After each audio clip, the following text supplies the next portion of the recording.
Hello ladies and gentlemen, welcome back to the channel. Your boy's name is Mark Roden, and today we are talking about Hondas.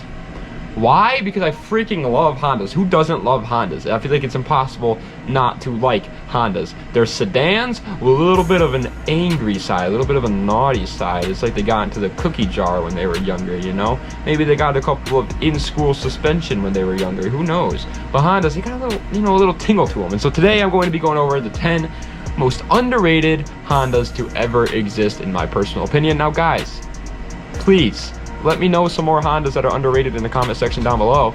And with that out of the way, guys, head on over to www.smoothstance.com/shop to pick yourself up any merchandise to support the channel. And finally, let's get right into the video. Number 10 is the Acura TSX. And yes, we are talking including Acuras in the video. They're a Honda, okay? If you say that they're a Honda, I'm gonna punch you. Anyway, the TSX, it comes with a 2.4 liter inline 4 that makes 205 horsepower, which overseas is just another Accord, but to us Americans, she's something special, man. The car looks like a more edgy Acura TL. It's like an Acura TL if you listen to like Lil Peep. Obviously the car is front wheel drive. Get used to me saying that in this list because this is a Honda only list, but it comes with a very good engine. It comes with extremely good looks in my opinion, and even better daily drivability, which is what makes a Honda a Honda. And once you modify them, even normal people will think that they're cool, which is hard to say for most Hondas, to be honest. Most Hondas are just boring little sedans to normal people, but once you modify the TSX, even normal people are going to be like, you know what, that's a good looking car. Number 9 is the Honda CRX, which comes with a it comes with a 1.6 liter inline 4 that makes 160 horsepower, and it's front wheel drive, and it is like a stepbrother to the Del Sol pretty much. And the Del Sol, by the way, is another extremely underrated car, but I didn't want to include both of them, so just know that either of them are a good choice. If you want the CRX or the Del Sol, just go with whatever one you want. Personally, I love the looks of the CRX much better than the Del Sol, so that's why I put it here instead of it, but it's pretty much up to you. The car is pretty much just a Civic. It shared the same engine found in the EK Civics, and people freaking love the EK Civics. They freaking eat them up. So if you wanted an EK Civic, but you would like to be different, or you just don't have the money to afford it, or there's just another reason, maybe you have a bad memory of an EK Civic, I don't know, then a CRX or a Del Sol is an amazing choice. Number 8 is the sixth generation Accord, which comes with a 3 liter V6 that makes 200 horsepower, and it was front wheel drive. And to be honest, it kind of looks really boring on paper, but once you get into like the nitty gritty ghost titty of one of these bad boys, it's freaking game over. Type GG's in the chat because they are sick. To be honest with you, the whole Accord line of Hondas is one of the most underrated line out there, so any of them could go here, but I picked the 6th gen just because in my eyes they are the most like boring looking unless you know about cars. Like, let's be honest, nobody is going to look at a 6th gen Accord and think that it's cool unless they are already into cars and know the potential of one of those things. Like me or you would, yeah, but somebody else is just gonna be like, it's a freaking Accord, you know what I mean? They're not gonna care. But that's what makes Honda so special anyway, so it adds to the flavor. It makes it a little bit spicier, and I love that. Number 7 is the Honda Beat. I mean, come on, bro, this thing is sick. It comes with a 650cc engine, which is awesome. It makes a massive 64 horsepower, and the car is freaking amazing. Who cares about going fast when you got a freaking Honda Miata in your pocket, okay? They have that like K car styling to them, and it makes less power than a 300cc motorcycle. Like a Yamaha R3 makes more power than this. Like, just think about that. They are freaking great for just like taking life slowly. If you do not care about going fast and you just like cars, it's a cool car. Plus, you know, you will never be in an accident in one of these things because they can go like maybe 10 miles an hour on a good day. But God forbid, if you do get in an accident, you are probably going to want to start praying because these things are freaking small. Like, they are the smallest cars on the road, so be careful if you do own one. Number 6 is the Acura TLX. Oh my god, it comes with a 3 liter V6 that makes 355 horsepower, and it is a monster. Like, people are going to look back on this car one day and be like, wow, that car is such a beast. And they're going to be like the little cheap tuner Hondas of like our children's time, and they're gonna be freaking sick. All right, I promise you that. People are extremely disappointed in Acura for making like that new Integra, which makes sense. They should just just scrap that whole idea. But to be honest, people should just be happy that this car exists. It is literally a living tuning legend, and they look awesome. They look so good. Now, they did just come out, so maybe people in a little bit of time will fall in love with them eventually. But as of right now, I see literally nobody talking about them when they deserve the love. Like, they are so beautiful. They look like a BMW, but a Honda. It's like, how could you get much better than that? Number 5 is the 9th generation Honda Civic Type R. It comes with a 2-liter turbocharged inline-4 that makes 276 horsepower, and it's front-wheel drive and ugly as all hell in my personal opinion. But hey, it is a turbo from the factory inline-4 Honda Civic. Like, we all know what these puppies are capable of. These puppies have room to make like 600 horsepower easily.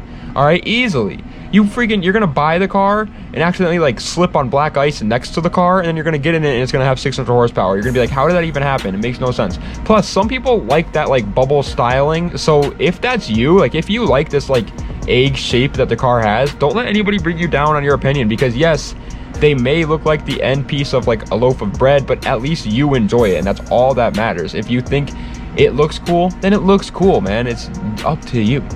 Number 4 is the new NSX. It comes with a 3.5-liter twin turbocharged V6 that makes a freaking huge 600 horsepower, and it was actually all-wheel drive, not front-wheel drive. It's actually the first of the list that isn't front-wheel drive, and at least it's cool. Like, is the car as cool as the first NSX? Not at all. I will not say such tomfoolery on this channel, but it is still a cool car. Like, just imagine if Honda made the NSX and just changed the name to something else. Call it the freaking Mark Rodin. All right, what if they did that? All right, we would love that car, but unfortunately, due to Honda's terrible marketing team, they are literally never talked about, because the GTR is just so much cooler. Like, they don't look anything like the old NSX, but give them a shot, even if you think it isn't a true NSX, because yes, it isn't a true NSX, and it is disappointing that they even did that, but it has 600 horsepower in a twin turbo V6. That is insane. Third place is the Honda Civic EF, which stands for Ecuador Frankenstein. It comes with a 1.6-liter inline-4, making only 92 horsepower, but hey, the car was built back in the late 80s. Like, sure, it isn't fast today, but back then, that ain't that bad. All right, it wasn't that bad. It was a decent car. It was still a commuter car, but it wasn't like dog diarrhea slow. So it's still a Honda too. They're just goats at making some easy, cheap power when you want them to. Personally, I love the looks of the EF Civic so much, but most people, to be honest with you, I usually hear people say that they just look way too boxy for them, and I find that odd because people still like GTIs. Shots fired at y'all Volkswagen boys. I apologize, but it was just such a good moment to make the joke. I'm sorry, but seriously, it's such a cheap tuner car. They cost like $1,200 to pick up, and so if you really want to save your money and just have like a cheap little Civic, there you go. It's literally like your best bet. Second place is the 2nd generation Acura Integra, or Honda Integra, and it comes with a 1.8-liter inline-4 that makes 160 horsepower, and the looks are, oh my god, so good, man. I have said it before and I will say it again, the Integra line of Hondas are the best looking line that Honda has, period, and the 2nd generation is no exception. And yes, I'm calling the RSX an Integra because it is. They have that like boxy but aggressive 90s body style to them, and I think if more people recognize the potential that they could have, then these cars would be easily as popular as the 3rd generation Integras. Like, personally, I like the 2nd gen Integras better than the 3rd gens. All right, I've said it. I think it looks a little bit cooler. My friend has a boosted one and he loves it, and then my other friend has a boosted 3rd gen and he loves it. They are literally just like great cars. The Integra line of cars are just great. But the one thing I will say that I dislike about Integras is the whole like DC2, DC3, DC4 thing that they got going on. Like, I don't know which one is which, so I'm always so confused. I feel like I'm left out. Whatever. First place is none other than the 5th generation Honda Prelude, but to be honest with you, any Prelude is criminally underrated. The 5th gen comes with a 2.2-liter inline-4, making 200 horsepower on the dot, and there's absolutely nothing on these cars that I don't like. They are just the most beautiful, good-looking, sexy, attractive, freaking moto likes you Honda that has ever been built. It is beautiful. I would mate with one if I could. Jokes aside, because that was a joke, guys, in case you couldn't know. Please don't, like, report the channel. I think people are finally starting to realize that the potential that the Preludes have, though, so that's a good thing, because they are literally just another Honda inline 4 that can make some very nice power, but they look so much better than the other options. Like, yes, are they pretty much the same as, like, an Integra or a Civic? Yeah, on the inside, pretty much, they are. They're just an inline 4 Honda that can make decent power, and they're pretty cheap. But they look amazing.